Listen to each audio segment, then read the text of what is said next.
What's up, guys? Welcome back to my channel. Thank you for tuning back in. I'm back with another Proud Family Louder and Prouder analysis, and this is going to be one that ties all the loose ends, ties everything all together. I know most of y'all saw my last video, and thank you for the engagement, thank you for the likes, subscribers. But talking about Zoe made me realize nobody really talked about the other victims of that quote-unquote colorism episode. The other victims being Penny and Dejanay's boyfriends they already had. People left comments about it, but nobody really went deep into how Penny and Dejanay already had boyfriends, but Noah was so infatuated to them. Noah was so attractive to them that his attractiveness overruled the fact that they already had darker skinned boyfriends. Now, to be specific, this wasn't a case where it was like, oh, we like the lighter skinned boy better than our own darker skinned boyfriends. They didn't say that, but it was implied. When you look at the whole episode, they tried to put the focus on Zoe being the white one that he was so attracted to, but it's like, okay, you had this light-skinned boy coming to the school with the light eyes, with the curly hair, and I talked about this before.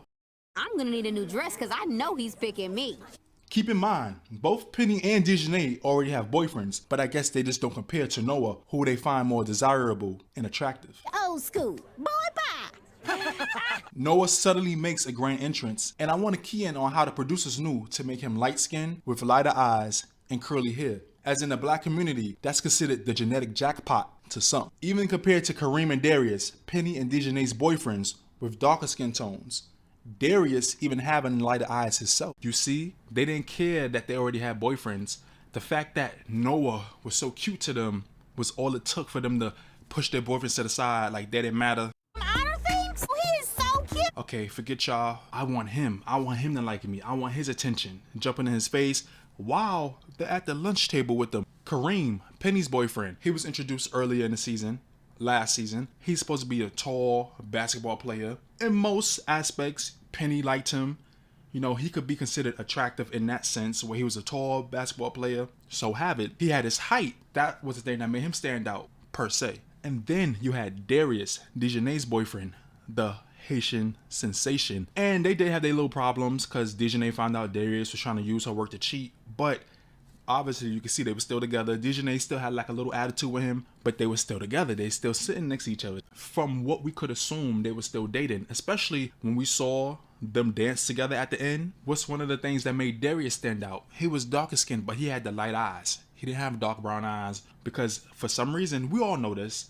Let's not pretend where people that have lighter eyes, whether it's hazel, green, blue, light brown, they tend to stand out. They're more appealing, more attractive to some people, more eye-catching to some people, no pun intended.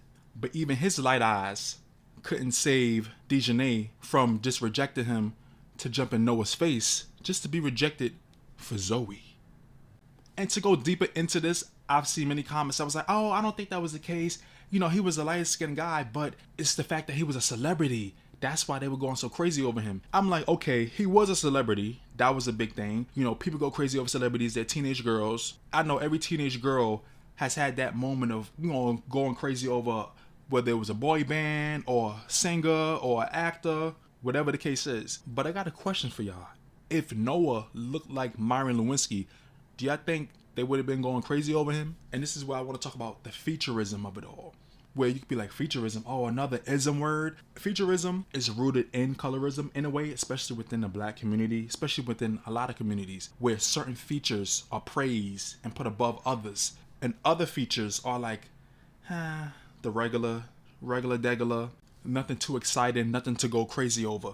But when you have a perfect combination to some people, like I said, Noah, in some aspects in the black community, could be considered the genetic jackpot. Curly hair, light skin, light eyes. To some, that trumps everything. As we saw, Penny and Dejanay just left their boyfriends at the table because they saw Noah. They wanted his attention. They wanted his attraction. Another example of how you could tell this was something against how the guys looked. When Myron was dancing with Zoe at the end of the episode, the other girls didn't care because they had the boyfriends that they initially ignored for Noah in the first place.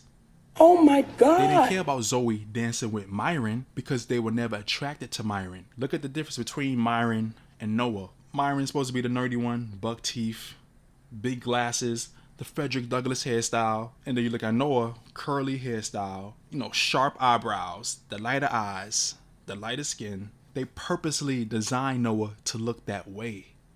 See, everything is done with intention. Do y'all know how many drafts the animators and sketch artists and writers and producers have to go through before it finally gets approved? Okay, yeah, that's the look we want for Noah. Okay, yeah, this is the updated look we want for Myron, to play into the characteristics of how their features are supposed to be reacted to. Myron, the ugly little black nerd nobody really wants, nobody pays attention to. Noah, all the girls fall over. Even so much that they ignore the boyfriends they already had. And I'm gonna keep emphasizing this because it was crazy. And this is the thing, with Kareem, with Darius, they didn't make a big deal about it because, you know, within the Proud Family series, you see that they try to give the guys this nonchalant attitude. They could have made a big deal about how y'all ignored us. Oh, y'all like Noah over us? Y'all have a preference for Noah over us? But they didn't make a big deal about it. Y'all was so sad and in the dumps and so depressed when y'all already had us the whole time. Somebody please make it make sense. They didn't really go deep into that. In fact, it wasn't even into the princess party where Kareem had to pop up with a heart-shaped pizza that made Penny realize, oh, I already had Kareem. You going crazy, y'all arguing and crying over this guy that didn't like y'all anyway, when you already had Kareem the whole time. And Kareem, like I said, he could have made a big deal about it, but he still showed up for Penny, still tried to win her over, even though they were already together. I swear to God, I don't understand. Nobody addressed how that made Darius and Kareem feel, how that made Darius and Kareem look, sitting at the lunch table alone while their girlfriends go crazy over this new light-skinned celebrity that just popped into school that didn't like them in the first place. You see, I go hard on this episode because this episode has so much potential to really drive a message home, to really be effective. And like I said, a real colorism episode would have been him liking Penny over Dejanay, or liking La Cienega over Maya, or something to that effect, favoring the lighter skinned characters instead of the darker skinned characters. But they used Zoe as a scapegoat, and it ended up not making sense. It ended up making Zoe the victim, the real victim, the other victim besides Darius and Kareem, and it made the episode feel real lackluster. And this is just to note that men, young guys, can go through colorism and different things like that too. You know, this is a thing where a lot of people focus on women and how women are so treated wrong. Women could treat the men wrong too. That's not really highlighted. The producers, the writers didn't really highlight that. But as you watch the episode, you see how Darius and Kareem were treated wrong, but they were the guys. They're supposed to suck it up. Don't worry, they'll come back. And what happens? In the end, they end up dancing with them at the dance anyway. While Noah moved on with the other white girl.